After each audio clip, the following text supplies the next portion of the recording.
At Olliers, we often get a number of inquiries from very concerned parents who found out that their children have either been taking, sending or receiving indecent images of themselves when they're under the age of 18. Now, whilst of course the age of consent for sex is 16, the age in law for having possession of any image of that nature is 18, and if someone is under 18, then technically that is an indecent image and it is a criminal offence. And that applies for someone who takes a picture of themselves when they're under the age of 18, it applies for someone who has sent a picture to a partner or to a friend when they're under 18, and it applies to someone who is in receipt of an image of someone under the age of 18. Now, as a parent, we all know that this is something that is potentially a bit of a grey area. Unfortunately, sexting has become very common between young people, and certainly there have been numerous reports and studies that have been gone into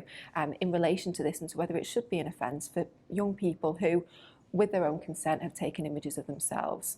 Now, as it stands, if the police are made aware of a situation where someone is in possession of images of someone under the age of 18, then that is something they have a duty to investigate. Now, certainly there's some police forces that deal with this in perhaps a more sensible way, and they may send experienced first responders to speak to the youths involved. There are safer school officers who can speak to people who've been involved in this type of activity, and neighbourhood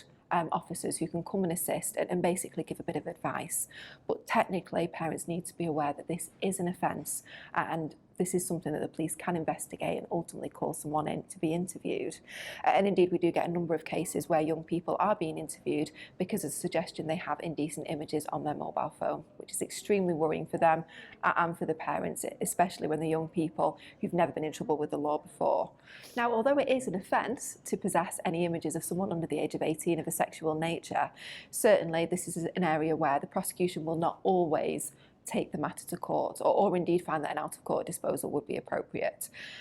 In terms of looking at whether a prosecution is necessary, the Crown Prosecution Service not only have to look at the evidence and whether they are satisfied that there's a realistic prospect of conviction, which if someone is in possession of an image of that nature, then there potentially is, but they also have to look at the interests of justice, and that's the really relevant point when it comes to offences of this nature. Is it in the interest of justice for a youth, someone aged 16 or 17, to be prosecuted for receiving images from someone who they're in a relationship with, who has sent them those images with consent? And very often the Crown Prosecution Service will be persuaded that it would not be in the interest of justice to prosecute such people. If you are in a situation where your child is in possession of such images, or you believe the police want to speak to them, at Olliers we certainly are very happy to assist and to offer advice and support in relation to such investigations. It's very important that you get experienced legal representation at the outset for offences of this nature, because a conviction or even an arrest for an interview is something that can have an impact upon your child's future, and that's something that every parent is very keen to avoid. At Olliers we push for voluntary interviews so they will not remain on the child's record. We push for out-of-court disposals or for arguments that is not in the interest of justice to pursue any such prosecution.